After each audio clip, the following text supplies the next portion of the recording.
o homem que viajou mais que Marco Polo e ninguém fala dele. Imagine viajar mais de 120 mil quilômetros, sem avião, sem GPS. Apenas você, suas pernas, alguns camelos e uma vontade insaciável de ver o mundo. Agora imagine fazer isso no século XIV, quando a maioria das pessoas nascia e morria na mesma vila. Parece impossível, né? Mas teve um cara que fez exatamente isso.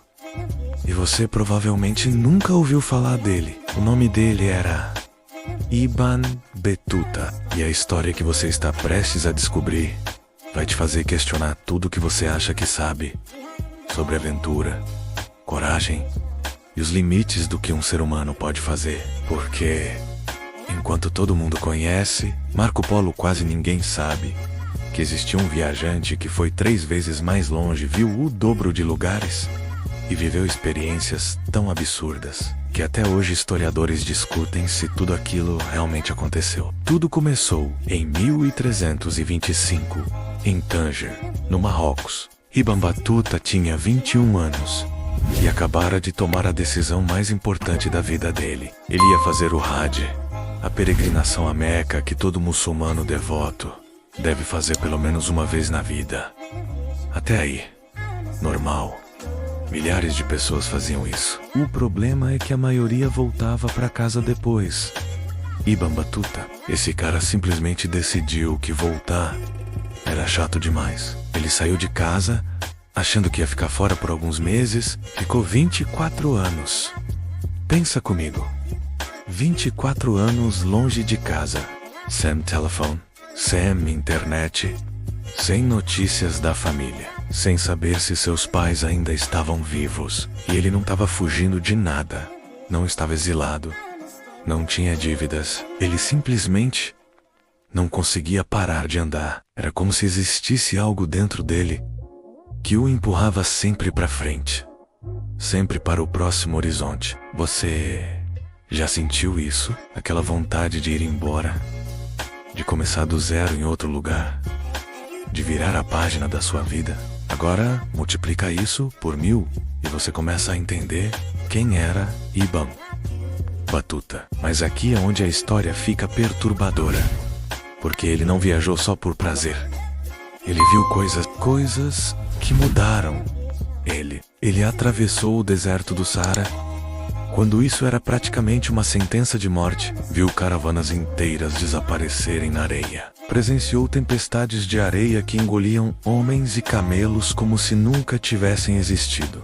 Ele conta que uma vez encontraram esqueletos de uma caravana perdida, ainda sentados em círculo como se estivessem esperando a morte chegar. E sabe o que é mais louco? Isso foi só o começo. Ele chegou em Meca, fez a peregrinação e aí pensou: por que parar aqui? Então foi para a Pérsia, depois para o Iraque. Visitou Bagdá quando a cidade ainda estava se recuperando da destruição mongol. Viu as ruínas do que um dia foi a capital do conhecimento humano. E continuou andando, sempre andando. Ele chegou à Índia e conseguiu algo que parecia impossível. Virou conselheiro do sultão de Delhi, um cara do Marrocos, do outro lado do mundo, que conseguiu convencer um dos homens mais poderosos da Ásia a confiar nele. Como? Porque Ibn Battuta tinha um talento raro. Ele sabia conversar, sabia ouvir, sabia se adaptar. Em cada lugar que chegava, ele aprendia os costumes, respeitava as tradições, fazia amigos. Não era só um turista passando. Ele mergulhava nas culturas como se tivesse nascido ali.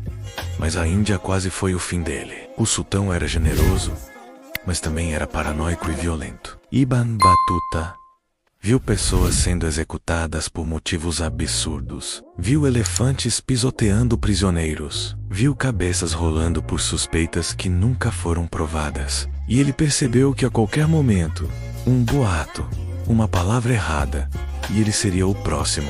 Entuo fugiu. Literalmente fugiu de um dos homens mais poderosos do mundo e sobreviveu para contar a história. Ele foi para a China.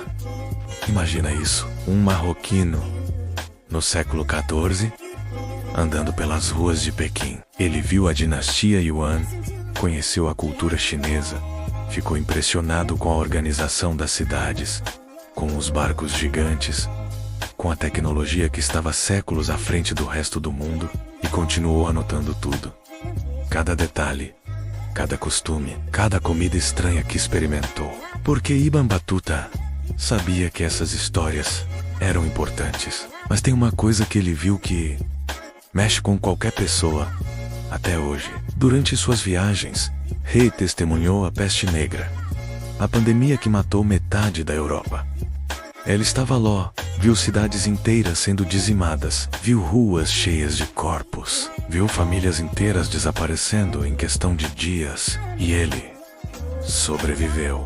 Atravessou regiões devastadas pela doença e saiu ileso. Pensa na sorte ou no azar de ter visto aquilo tudo. Aqui entra uma pergunta que ninguém faz. Por que Ibn Batuta não é tão famoso quanto Marco Polo? Porque Marco Polo virou sinônimo de aventura e exploração, enquanto Ibn Batuta é praticamente um desconhecido fora do mundo árabe. A resposta é simples e perturbadora ao mesmo tempo. Marco Polo teve um ghostwriter que transformou suas histórias num best-seller medieval. Ibn Batuta, ele só conseguiu escrever seu relato quando voltou para casa, anos depois, e mesmo assim, por ordem do sultão do Marrocos. E pior, o livro dele, chamado Hila, ficou esquecido por séculos. Literalmente esquecido. Enquanto a Europa celebrava Marco Polo, o mundo islâmico deixou o maior viajante da história apodrecer em estantes empoeiradas. Não é injusto? Um cara que viajou 3 vezes mais, que viu mais culturas, que arriscou a vida mais vezes, que escreveu relatos mais detalhados, simplesmente esquecido. Por quê? Porque a história é escrita pelos vencedores. Porque a narrativa europeia dominou. Porque às vezes o timing é tudo. Mas aqui está o mais fascinante de tudo. Ibn Batuta não viajou para ser famoso. Ele não queria fama. Ele não estava tentando provar nada para ninguém. Ele viajou porque algo dentro dele o obrigava a continuar. Era quase uma compulsão, uma necessidade. Como se ficar parado fosse morrer por dentro. E isso é algo que muita gente entende hoje em dia. Quantas pessoas você conhece que não conseguem ficar num emprego por muito tempo? Que mudam de cidade, de país, de vida constantemente? Que sentem que precisam estar em movimento para se sentirem vivas? Ibn Batuta era isso, só que no século XIV, sem Instagram para postar as fotos, sem blog para documentar, apenas ele e a estrada. Quando ele finalmente voltou para casa, depois de 24 anos, muitos dos seus amigos e familiares tinham morrido. Seus pais não estavam mais lá. A cidade tinha mudado. Ele tinha mudado. E sabe o que ele fez? Escreveu tudo. Cada detalhe, cada cidade, cada pessoa, cada comida, cada aventura. Porque ele sabia que essas histórias precisavam sobreviver. E sobreviveram. Hoje, o Hila é uma das fontes históricas mais importantes sobre o mundo medieval. Geógrafos, historiadores, antropólogos estudam seus relatos para entender como era a vida no século XIV. Porque Ibn Batuta não apenas viajou, ele observou, ele anotou, ele preservou. Então aqui vai a pergunta que eu quero que você leve para a vida.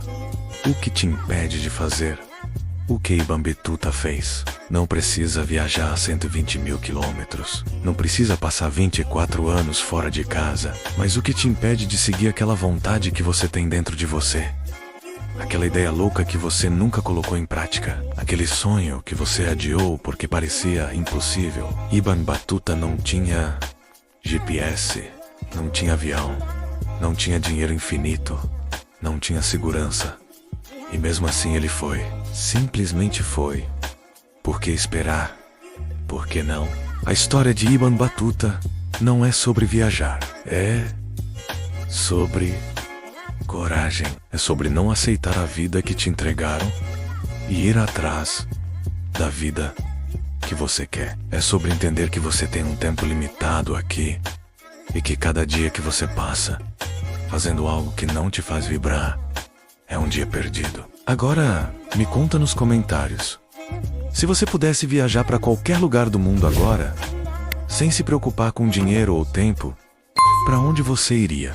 E se você curtiu essa história, se inscreve no canal, porque tem muito mais história incrível de gente que fez o impossível e que ninguém te contou na escola. Aperta o sininho e compartilha isso com alguém que precisa ouvir que é possível fazer o extraordinário. Porque Ibn Battuta provou. E você também pode.